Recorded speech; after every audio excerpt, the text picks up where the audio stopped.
Welcome to Your Personal Power Pod, a podcast about aligning yourself with the life you want. And here are your hosts, Sandy Abel and Shannon Young.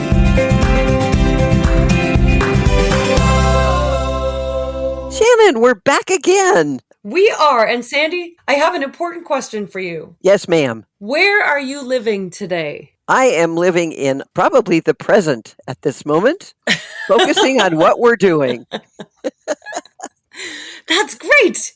I thought you were going to say you're time traveling and you're living in the past, the present, and the future. Nope, I'm right here with you and our listeners. This is so fun. Who are wondering, what are these women talking about? What are we talking about?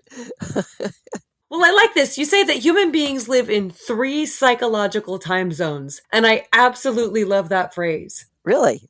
I do. A psychological time zone. There you go. That just means that our brains run all over the place, basically. We zip back and forth. Right. We live in the past, the present, and the future. Mm-hmm. And we shift among them constantly, sometimes consciously, sometimes unconsciously. But the important thing is to understand that where your mind spends most of its time shapes how you feel and how you behave and the kind of life you build and live. And it's cool that each location or time zone has its own value, but they also have their own risks. And so figuring out the balance is key to figuring out what you want your life to be, how much time you spend in each place. Exactly. You don't want to be trapped or stuck in any one of them. You want to bounce back and forth, like you said. I think we all know people who are stuck in one of these 3. Yes.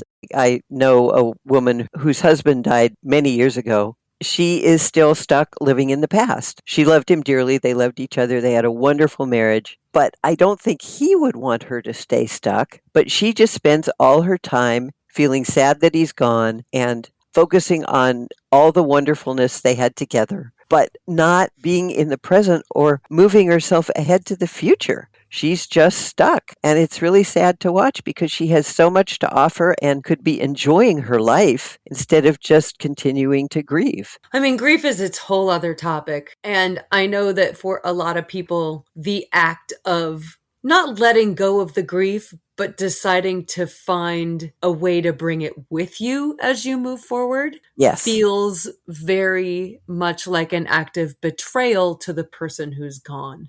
There is a point at which you have to say, it's no longer productive for me to be here. Exactly. In this grief place. I mean, you can't just walk out of grief, but you can take steps. You can move out of it slowly. Start focusing on the present and creating a future, because I know that her husband would not have wanted her to stay stuck. He would want her to live her life and move ahead, but she hasn't come to terms with that yet. On the other hand, visiting the past can be fun. We just came through the holiday season, and I spent a lot of time in November and December just remembering the holidays of my youth, which bring me such joy, and I've learned how much they color the way I experience the present. Well, that's wonderful. It's great, and I love it. But I also know people who had a really hard time at the holidays when they were kids. And that time of year is miserable for them. Getting them to experience the now during the holidays is really a challenge because their perception of the now is so colored by their past. They don't want to live there, but they can't help it. And I love to go back there and visit and bring those memories forward. But knowing that that's what we're doing gives us a whole lot more control over whether we allow those memories in or we try to keep them at bay so we can live in the now. Exactly. For your friend who had a negative past, he or she can learn from it and learn what worked and what didn't and use that as a growth opportunity. If you just ruminate and over-focus on past mistakes, I know people who do that. They did something that didn't work out right 10 years ago, and they're still beating themselves up over it, a loss or a regret. They just get trapped in a cycle of what if. And the thing is, you can't do anything about it except learn the lesson and bring the lesson with you so that next time you'll make different choices. That is your only source of power in that situation. Otherwise, if you just stay fixated on earlier versions of yourself or your life or whatever happened, it's hard to grow. It's hard to move forward. It's important to be aware that you're doing that and practice self-compassion when you're reflecting on your mistakes. Stop asking asking, why did this happen? Or why did I do that? And instead say, what can I learn from this? You used to say to me when I was a kid, when I was being hard on myself, stop being so mean to my girl. Yes. And that was cool because it put me outside of myself a little bit, reminded me that I wouldn't ever talk to somebody else the way I was talking to me. Yes, and that's so important for people to know. You have to treat yourself like you treat others. And if you don't, you might want to look at that because there is no point in beating yourself up. Not everybody treats other people gently either. Well, that is So true. be nice to yourself as well as others, is what we're saying. Exactly. There you go. So, living in the present, this is the big buzzword these days, mindfulness. Yes, I almost hate that word, but it is a good word. Yeah, it's one of those words that people just say, and I don't know if they're really clear on what it means. What does it mean? Be present. We talk a lot about how we love to walk and pay attention to the birds and the trees and the sky and the wind in our face. And that is being present. That is being mindful. That is being in the moment. Exactly. And we're walking together, you and I, so we are just enjoying each other's company. And we're not thinking about the past or the future. We're just being present. And when you do that, it reduces stress and grounds you in what's real and immediate. It gives you a better relationship with life. It also allows you to experience life because you can miss it if you're living in a different psychological time zone. You don't really sense what's happening today. You just move through it to get where you're going or to get back where you were. When you're living in the present, it also makes you focus on the other people in your life so they feel valued because you're fully with them instead of mentally elsewhere. And it can take you out of all the worries about your daily life. I remember when I was first learning how to be an adult and had so many bills to pay, and I was so overwhelmed and I didn't have the money to pay them all and, picking which ones to pay. And I'm not saying I'm completely out of that cycle, but it doesn't stress me out the way it used to. It's better. It's better. I should let my mom know that it's better. Thank you. Appreciate it. Good to know.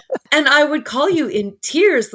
I don't have the money. I'm getting behind. And you would say, Shannon, they're not going to come knock on your door today. And it was like, oh, that was just the space I needed to be able to start breathing again. And breathing was the only way I was going to learn how to take care of it. Because otherwise I would just spin out. But you get stuck in where you are and overwhelmed by it. It's hard to grasp the reality. So you got yourself grounded and became calm and mindful. Then you could go, oh yeah, okay, I'll deal with this. It'll be okay. Right. But if you aren't coming from a place of now, then you have no control. Right. Although there are some negatives about living in the present. If you do it all the time. If it's all you do, because if you only focus on right now, you can go for the short-term gratification over long-term goals. Oh, let's buy that boat, even though we haven't paid our house mortgage. Maybe not. You have to not be impulsive all the time. You have to be aware where your impulsiveness will take you if you just live in the present. There's a saying, I think we've talked about this in one of our favorite quote episodes. That's one of my favorites, that is, most unhappiness comes from giving up what you want most for what you want now. Right. Living in the now all the time can lead to lack of direction. If you don't have a plan, if you don't know where you want to go, you're probably not going to get there. So you just stay stuck. And some people stay hyper present to avoid confronting past issues or future responsibilities. It's like, I have to make this huge decision about where my life is going to go, but I think I'll just go by that boat instead of dealing with reality. It's important for you to pay attention to what phase you're in. So if we are having trouble with living in the present, whether we're doing too much of it or not enough of it, how do we adjust? First of all, cultivate presence with mindfulness, being present, and also breathing, paying attention to what's around you. So many people say they can't meditate. I think there's this huge perception that there's something magical that you have to be doing when you're meditating, when really all meditating is breathing deeply, feeling your breath in your body, and acknowledging your thoughts as they go by, but not attaching to them. I do that when I'm walking. Yes, you do. I cannot sit with my legs crossed because my legs don't cross like that anymore. I cannot do the meditation pose, and I don't think I need to. No. Because my meditation is being outside. Whatever works for you, it's just about finding the power in being present. And make sure you're not just being present to avoid something. I think most of the people I know are living in the future. Really? And they are stressed out because of it. That's hard. That's a really hard thing. What do you mean living in the future? There are a couple of different factors. I think some people are just hyper motivated and ambitious and have this inner drive that keeps their eye on the ball. So they're Yeah, always right. aiming for the ball. And you're like, yeah, but today's pretty great too.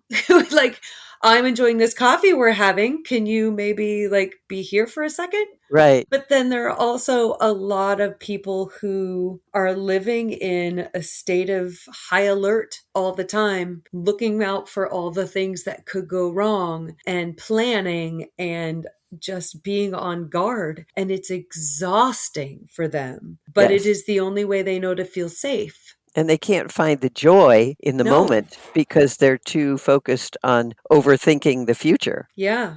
Yeah, and then they do the perfectionism thing where we just fixate on the future goals and how they have to be perfect. You miss what's happening now. Yes.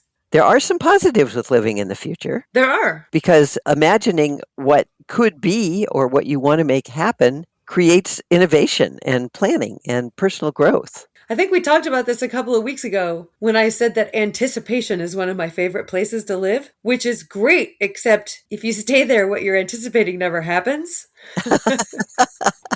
That's true. You have to take steps to move ahead Yeah. so that it does. Like, oh, I'm so excited to live in that new house, and then just never get there because you just look forward to it all the time. You just wait for it to happen. Right. And then you can't make a plan and get where you want to go in life without some strategic thinking, which can be super fun, but also really wise because it helps you navigate through or around potential obstacles. And you Right. have to do that. You have to live in the future to plan for your future. Consider potential consequences to what you want to do so Hmm. you can make wise decisions. Right. Then you need to move ahead and do it instead of staying stuck in that. So, how do we find a balance in the world of the future? Living well and healthfully and happily isn't about choosing one time zone. It's about integrating all three. Use the past for wisdom and experience and lessons, not self punishment. Use the present for grounding, connection, action, and joy. Yes. And use the future for direction, purpose, and hope. That is so clear. Oh, good. Yay. Because when your mind is balanced and moves fluidly among these time frames rather than getting stuck in any single one, you'll find that you're moving ahead. The goal is not to eliminate any particular one, but to bring all of them into your life. They're all puzzle pieces. And we have to put them all together. If you just focus on one or even just two, you're going to be stuck and probably not find the joy and happiness in your life. Isn't that what it's all about? Joy. I love joy. It's such a silly thing to say, but I do. You can feel it bubble up inside you. And if you don't allow yourself to be here right now, you won't feel that. Yes. So the bottom line is we all have a past, present, and future. Your past shapes you, your present defines you, and your future inspires you. Your life becomes richer and more stable when you allow all three to impact your decisions. Instead of asking yourself, which time should I live in? Ask yourself, how can I use the past, present, and future together to live more fully and intentionally? I love this. Yes, and life is so fun when you're able to balance these three things. I see them as different colors of paint swirling together. Oh, I love it. What colors are they? I'm going to go all art student here. If you use the three primary colors, then when you blend them, you'll get all the colors. Oh, fun. Yeah. Well, that sounds beautiful. Thank you for coming on my detour with me. This is an awesome topic. I've never thought about it this way before, and I love the different uses for each psychological time zone. That's where Yes. people get tripped up. The important thing is, like everything, to balance them because each one is important. Each one has its downfalls if you overuse it, and each one has its positives when you work with it. So balance them and create your perfect life. Thank you, Mama. Thank you, Shannon, and thank you to our wonderful listeners for taking this fun podcast journey with us. And for talking to us. Please reach out. Tell us your stories about self-esteem and personal power and how they've affected your life. Please send us your topics you'd like us to address in future episodes. And if you have the inclination, we'd love it if you could review our podcast, and you can do that wherever you stream. You can text us, or you can just visit yourpersonalpowerpod.com, click contact, and drop us an email. Also, don't forget we're on YouTube. And if you want to learn about coaching and how that can change your life, contact Sandy at insidejobscoach.com. We look forward to hearing from you. And until next time, find your power and change your life.